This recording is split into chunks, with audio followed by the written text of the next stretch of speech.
Aujourd'hui, ce 8 mars, c'est la marche des premières de corvée pour mettre en lumière toutes les femmes invisibilisées grâce à qui la société a continué de tourner malgré la crise sanitaire. Parce que les travailleurs qu'on applaudissait au balcon pendant le confinement, c'était avant tout des travailleuses.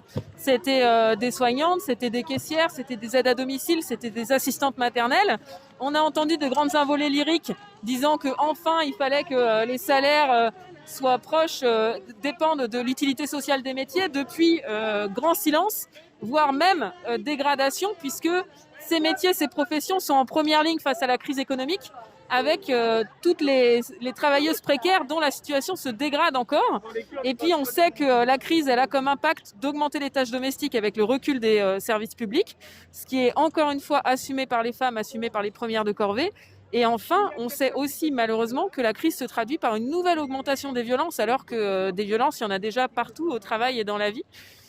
Donc cette marche des premières de corvée, c'est pour dire au contraire que pour sortir de la crise, on a besoin de construire une société plus égalitaire, d'investir dans le secteur du soin et du lien, de renforcer nos services publics, et que c'est comme ça que des crises comme celle-là ne pourront plus se reproduire, ou au moins qu'on sera en capacité d'y répondre à la hauteur.